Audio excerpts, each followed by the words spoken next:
일곱 교회를 향해서 보내는 편지 내용 중에 같은 말이 반복되고 있는 부분을 제가 지난주 말씀드렸습니다. 근데 같은 말이 반복되는 부분이 한 가지가 아니고 두 가지입니다. 지난주 말씀드린 반복되고 있는 중에 한 가지가 오늘 읽었던 11절에 있습니다. 무엇일까요?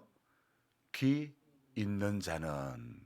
자, 그리고 또 하나, 또 반복되고 있는 일곱 교회들마다 똑같이 반복되고 있는 단어가 있습니다. 어떤 단어일까요? 11절에 역시 나오는 말입니다. 어떤 자? 예, 이기는 자. 자, 어떤 본문에서는 어떤 교회를 향해서는 이기는 자, 이기는 그에게는 두아디라 교회를 향해서는 이렇게 표현하고 있죠. 26절에 이기는 자와 끝까지 내일을 지키는 그에게, 이렇게 각 교회들마다 공히 이기는 자, 이기는 그에게는, 이기는 자와 끝까지 내일을 지키는 자에게는, 이렇게 이기는 자에 대한, 하나같이 이기는 자에 대한 이야기를 교회들마다 다 이야기하고 있습니다. 그렇다면 오늘 우리가 귀담아 또 새겨야 할 말씀이 무엇입니까? 우리 모두는 이기는 자가 되어야 한다는 것 아니겠습니까? 그래서 오늘을 살아가는 우리 성도님들도 이기는 자가 되시기를 주님의 이름으로 축복하며 기도드립니다. 저는 오늘 시간이 되면 두 분의 이야기를 할 것이고 아니면 한 분만 이야기를 하려고 하는데요. 제 페이스북에 만난 한 목사님의 그 사연을 소개해 드리려고 합니다. 그리고 그 목사님의 이야기를 드리고 말씀드리고 이기는 자라는 말씀의 결론을 지어 가려고 합니다. 자, 이제 목사님의 글을 제가 읽어 드리겠습니다. 안녕하세요. 저는 미국 일리노이 주의 네이프빌이라는 지역에 살고 있는 땡땡땡 목사입니다. 예. 이름이 땡땡땡은 아닙니다. 여러 차례 이곳에서 여러 목사님들의 글을 읽으며 하늘 아래 같은 생각과 같은 마음으로 살아가는 동력자 분들이 있음에 하나님께 참 감사하는 시간을 갖곤 했습니다. 오늘은 제 삶을 조금 나눠보려고 합니다. 초대형 교회에서 사역을 시작했고 중형 교회에서 부목사를 거쳐 32살의 이른 나이에 개척을 시작했습니다. 상가 교회의 사역은 말처럼 쉽지 않았고 그 당시에는 이중직 목회라는 것이 정서적으로 통용되지 못할 때였습니다. 마치 죄를 짓는 것처럼 생계가 막막하고 교회 운영이 어려워도 기도하며 참아내는 수밖에 없었고 그것을 믿음이라고 생각하며 버텼던 것 같습니다. 그렇게 얼마 지나지 않아 빚더미에 앉게 되었고 같이 살던 어머니 댁에 빨간 딱지 구경도 하면서 저와 아내는 겨우 파산과 회생 절차를 거쳐 어머니의 재산만큼은 지켜낼 수 있게 되었습니다. 그리고 시작된 가정에서의 교회 생활, 어디에 말도 못하겠고 부족한 생각으로 도움도 청할 곳이 없어 막막하기만 할 때였던 것 같습니다. 그렇게 5년 이상 시간을 버티고 견디다 마침내 어머니께서 본인의 평생에 모은 재산인 집을 팔아 전세 자금을 마련해 주셨고 그곳에서 모임을 지속하던 중 전세 만료가 되면서 결국 큰 결단을 하게 되었습니다. 그때 미국에서 유학 중이던 동기와 페이스북을 통해서 연락되었고 그 친구는 예배처 수가 없어 고생하는 제게 미국에서의 이민교회 사역을 추천했습니다. 당시 섬기는 교회 성도들과 상의한 끝에 결국 저희 가족들은 미국으로 연고도 없이 이민자의 삶을 살기 시작하게 되었습니다. 연고도 없는 곳에서 언어도 제대로 통하지 않는 지역에서 살아가는 삶이란 참 쉽지 않더군요. 그리고 이민교회의 성도들은 또 힘든 이민 생활로 고단함을 넘어 치열하게 견디시다 보니 말로 할 수 없는 문화의 차이와 생각의 차이로 참 많이 어려웠던 것 같습니다. 텍사스에서 남은 공부도 하고 이민교회를 섬기는 목사님들을 도우며 지내다가 5년이 지난 후 일리노이의 시카고에서 청빙 제안이 왔죠. 그렇게 청빙 목사로서 이사를 가고 사역을 시작했지만 역시나 모두의 만류에도 불구하고 선택한 길은 쉽지 않았습니다. 갈로 열고 참고로 이 지역은 목사들의 무덤이라고 불리지는 지역입니다. 여러 가지 고군분투 끝에 겨우겨우 살아가는 것을 은혜라 여기며 영주권도 받게 되어 일을 시작했죠. 공항에서 비행기 청소를 하면서 엄지발가락이 부러지는 사고를 당했지만 아시는 것처럼 미국 의료비가 살인적이라 보험도 없는 처지에 치료는 생각도 못해서 공업용 석고를 사다가 기부수를 만들어 버텼습니다. 그리고 다시 창고직에서 직장을 얻어 감사한 마음으로 일을 하게 되었습니다. 그러던 중 코비드19로 인해서 회사의 경기가 어려워졌었고 마지막까지 버티고 견디다 해고를 당했죠. 그렇게 저렇게 생계를 이어가며 마지막 임지다 생각하며 섬기던 교회에서 하루하루 감사한 마음으로 살아가던 중에 큰 질병을 얻게 되었습니다. 하기야 미국 이민 생활 중에 요로 결석만 4번을 앓았으니 물이 안 맞는 것인지 참 고생을 말로 할 수 없었죠. 한국이었으면 그래도 보험은 있으니 병원에라도 가봤을 텐데 다들 아시겠지만 우리 처지에 몸을 돌볼 수가 있겠습니까? 결국 미루다 급성 신우신염으로 사경을 헤매고 질병을 안고 살아가는 처지에 놓이게 되었습니다. 막막하더군요. 사역으로 이룬 것도 없고 삶에서 처자식에게 고생만 시켰는데 이제 몸도 건강하지 않으니 말이죠. 그래도 그럭저럭 운동하면서 버티고 있던 중 참 이상하게 제 몸이 정상이 아니고 체력도 올라오지 않으니 목회를 감당하는 것도 일을 하는 것도 말처럼 쉽지 않게 되었습니다. 처자식을 볼 때마다 왜 이렇게 눈물이 나는지요. 감사보다는 불평이 입에 더 많이 오르내리던 때였던 것 같습니다. 믿음이 없는 건지 책임감이 없는 건지 더 이상 이런 마음가짐으로 사역을 감당할 수는 없겠다는 결론에 6개월 남짓 기도하면서 하나님의 응답만 기다리니 마침내 결론에 도달하게 되더군요. 그리고 저는 2022년 7월 31일에 목회 사역 25년의 사역에서 물러났습니다. 마지막 강단에서 조기 은퇴를 하는 심정을 말하고 성도들과 함께 부둥켜 안고 울며 그렇게 교회를 사임했습니다.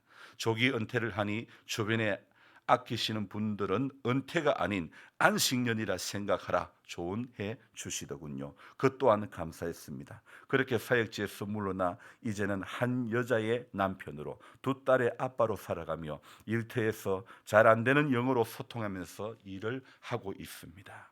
감사하게도 그들이 제게 뭐라고 목사라는 이유로 삶의 여러 문제를 나눠주기도 하고 조언을 구하기도 하고 기도를 요청하기도 하더군요.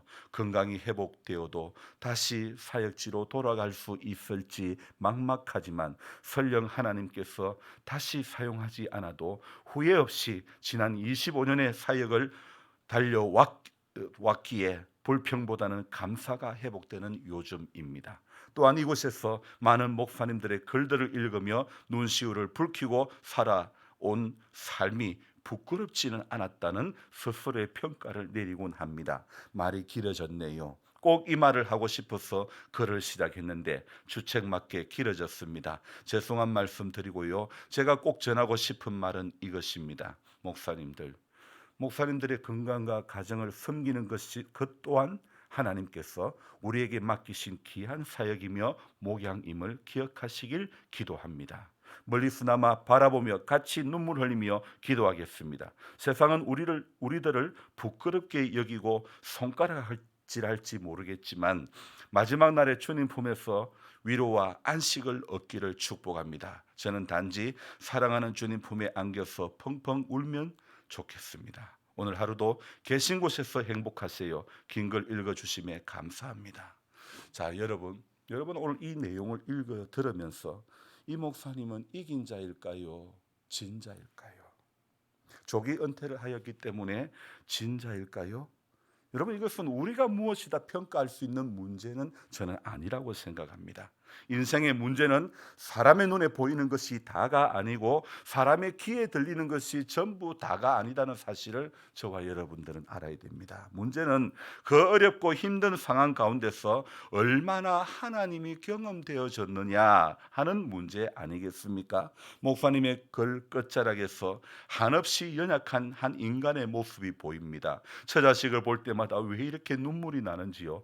감사보다는 불평이 입에 더 많이 오르내리던 때였던 것 같습니다. 세상은 우리들을 부끄럽게 여기고 손가락질할지 모르지만 마지막 날에 주님 품에서 위로와 안식 얻기를 축복합니다. 저는 단지 사랑하는 주님 품에 안겨서 펑펑 울면 좋겠습니다. 여러분, 정말 인간의 연약함이 그대로 배어 나오는 글입니다. 하지만 저는 이 목사님을 이긴 자라고 말씀드리고 싶습니다. 세상은 열매가 있어야 이긴 자가 될 수 있지만 주님 나라에는 눈에 보이는 열매가 없어도 이긴 자일 수 있는 겁니다. 우리는 땅에 사는 동안에 세상의 시각으로 사람을 보고 판단하지 마시길 바랍니다. 세상의 소리에 의해서 판단되어지는 그 어떤 것이 아니라 성령이 교회들에게 하시는 말씀을 듣고 그 음성에 의해 판단되어지고 판단된 그 명철에 우리 가슴이 순종하면 오늘도 저와 여러분은 이기는 자가 분명히 되리라고 믿습니다.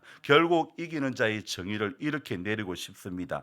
귀 있는 자가 되어 성령이 교회들에게 하시는 말씀을 듣고 가슴 뜨거운 순종의 사람이 되어져야 될 줄로 믿습니다. 오늘을 살아가면 하나님은 그렇게 뜨거운 가슴을 가진 순종의 사람이 되어서 오늘을 살아가면 하나님은 우리의 약함과 관계없이 우리의 병듦과 관계없이 우리의 어떤 물질 없음 우리의 어떤 답답함과 관계없이 하나님은 모두 우리 모두를 이긴 자의 반열에 세워 주실 것이라고 저는 믿습니다.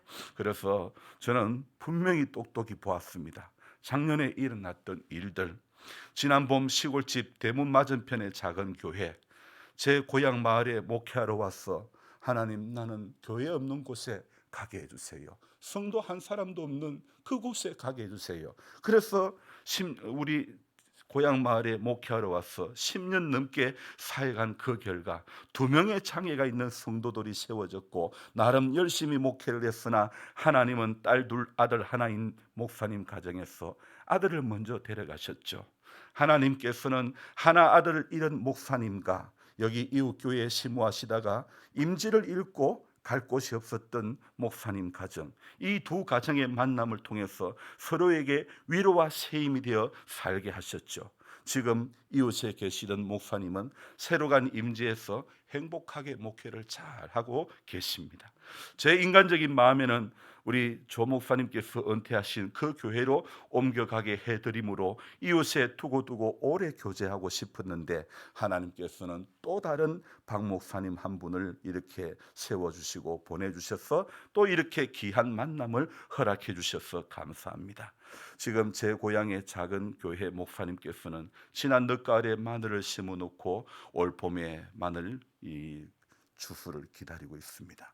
용접을 잘하시는 목사님은 여기저기 재능이 필요한 곳에 가서 섬기며 아들의 빈자리를 땀 흘림으로 하늘의 씨앗을 심고 계십니다.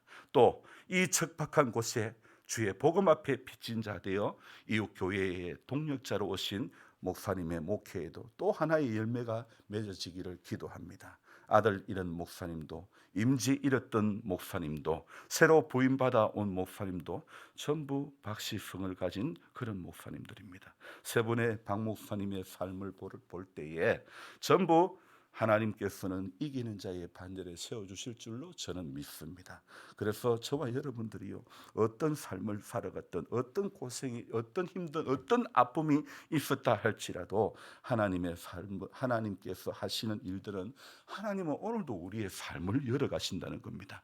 앞서 미국에서 글을 적어 오늘 새벽에 올린 그 목사님의 그 글에 그 밑에 댓글이 어떤 여자 목사님이 댓글을 달았습니다.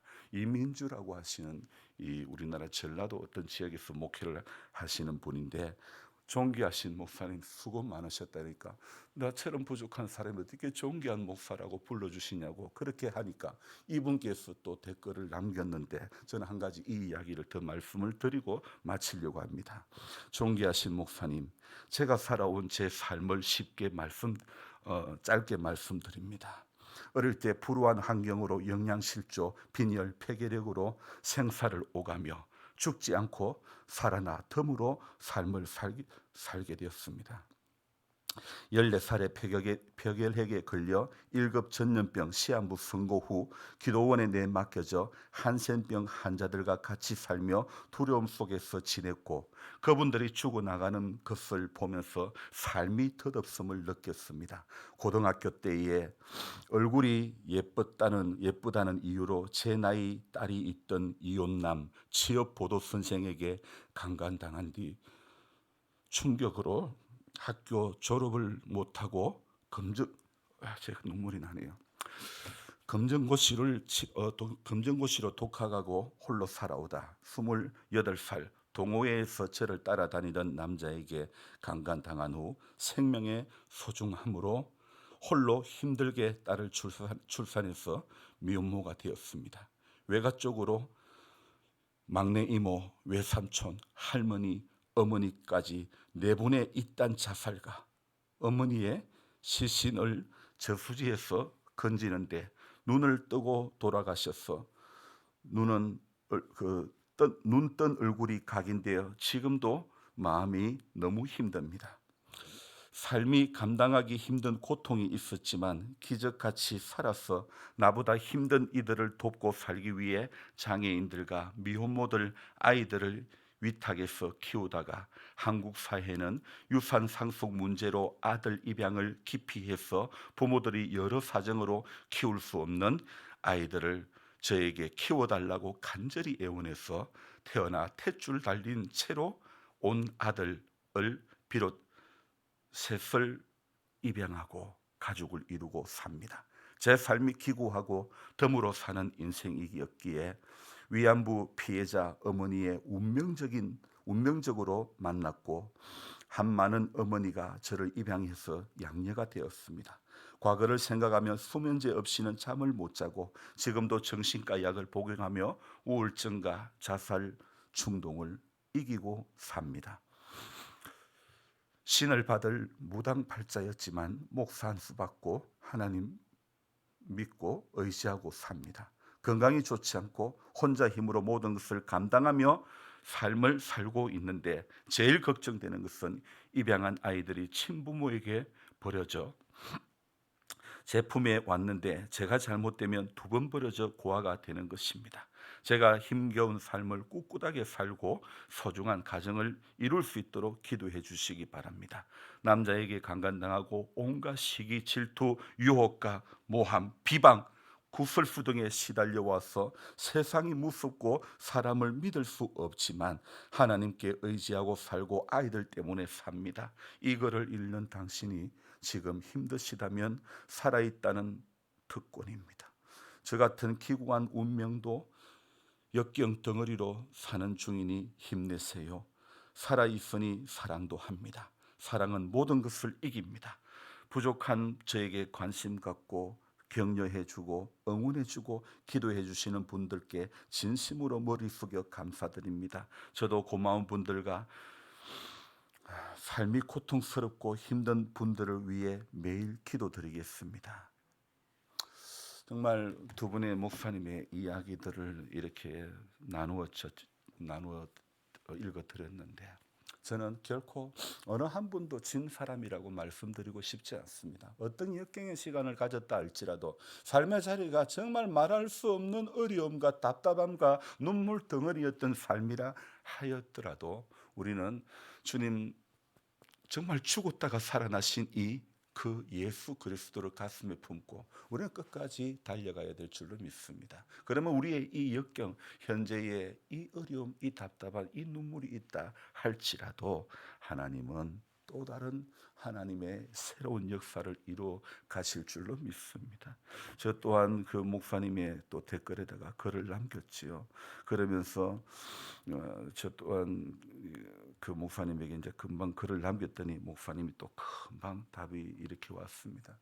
이렇게 작년에 제 주변에는 이렇게 아들 잃은 목사와 임지 잃은 목사와 이런 일들이 있었다. 그래서 제 고향 집에는 지금도 심이 필요한 사람들에게 열어놓고 있다. 이렇게 글을 적었더만은 목사님, 제가 이렇게 또 댓글이 빨리 심 처소가 이렇게 또 소개될 줄은 몰랐다면서 꼭 찾아뵙고 인사하겠다는 그런 연락이 왔네요. 여러분, 하나님은요 또 다른 만남을 열어가시는 하나님인 줄 믿습니다. 우리의 삶에 어떤 답답함과 힘들고 어려움이 있다 할지라도 하나님은 우리의 만남들을 통해서 일하시는 하나님인 줄 믿습니다. 그래서 우리는 내가 지금 어렵고 힘들고 답답하지만은 하나님은 어느 누구와의 만남을 통해서도 내 삶에 또 살아갈 이유를 발견하게 하시는 하나님이신 줄 믿습니다. 그래서 우리의 만남들을 통해서 하나님 오늘도 세상을 살아갈 이유를 발견해 하게 해주시니 감사하네요. 우리 그렇게 생각하면서 하나님 분명히 우리도 나도 이기게 해주실 하나님임을 믿습니다. 이렇게 기도하면서 오늘을 또 멋지게 살아가는 하루가 되기를 주님의 이름으로 부탁드립니다. 하나님 아버지, 세상에는 살아가는 삶의 모습들이 참 다양하고 삶의 애환들이 너무너무 많이 있는 것 같습니다. 읽고 들을 때마다 눈물 나는 일들이 너무너무 많지만은 그러나 하나님, 세상은 어느 누구도 그들을 향해서 진짜라고 말할 수가 없습니다. 오직 우리 인생의 우리 삶의 결론을 내리실 분은 하나님밖에 없는 줄 믿습니다. 하나님, 우리 삶이 어떤 문제, 어떤 난보기에 손가락질 당할 만한 일이 있었다 할지라도 그러나 하나님은 오늘도 우리를 불쌍히 여겨주시고 하나님은 오늘도 우리와 함께 해주시고 하나님은 오늘도 우리에게 위로와 참 소망이 되어주시고 오늘 세상에서 변하는 세상, 변질될 수밖에 없는 세상 가운데서 그 어떤 곳에서 하나님 아닌 다른 곳에서 위로받지 않게 하시려고 오늘도 말씀 속에서 우리에게 기 있는 자는 성령이 교회들에게 하시는 말씀을 들을지어다고 주님은 우리에게 교회들에게 보내는 이 편지 속마다 다 말씀하셨듯이 오늘 우리 여기 있는 우리 모든 한 사람 한 사람에게도 기 있는 자가 되기를 주님은 요구하시고 우리 모두에게 역시 동등하게 이기는 자가 되기를 주님은 원하시고 계시는 줄 믿습니다. 주님, 우리 주의 복음 때문에 이기는 자 되게 해 주옵소서. 주님, 복음 때문에 능히 이기는 자 하나님, 우리 모두 그 반열에 세워질 수 있기를 소망합니다. 하나님, 아들 잃은 목사님도 임지 잃었던 목사님도 이 척박한 땅에 부름받아 온 목사님도 하나님, 우리 인간의 시각으로는 어떻게 생각할 수도 없지만은 그러나 하나님은 열어가시는 것을 저는 분명히 보았습니다. 하나님, 우리 눈으로 주님이 하시는 일을 날마다 경험할 수 있도록 도와주옵소서.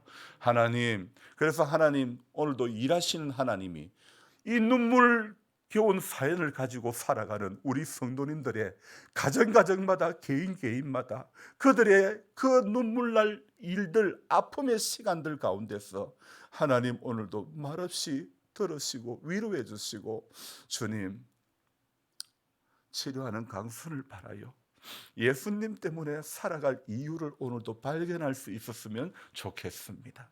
주님, 오늘도 꼭 힘이 되어주시고 능력이 되어주시고 우리는 오늘도 주님의 그 품에 안겨서 약할 그때가 역시 강함이라고 바울과 같은 그런 고백을 하며 이 힘든 어려운 세상을 넉넉히 이겨갈 수 있도록 도와주옵소서. 바라옵기는 작은 문제 앞에서 좌절하고 넘어지고 시험 들어 하나님 앞에 믿음 내팽개치고 살아가는 이가 되지 않기를 원합니다. 하나님, 끝까지 이기는 자 될 수 있도록 끝까지 이기고 믿음 지키다가 하나님 앞에 설 수 있는 모두가 되도록 주님 도와주옵소서. 연로하신 성도님들 구원받을 만한 믿음이 그 안에 있기를 원합니다. 세상보다 주님이 더 귀하게 여기지고 인생의 남은 시간 그 주님만 바라보며 끝까지 순종하는 한 사람 되어지게 도와주옵소서.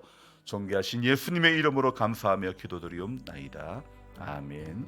간절한 마음으로 주여 부르고 기도합니다. 주여, 주여.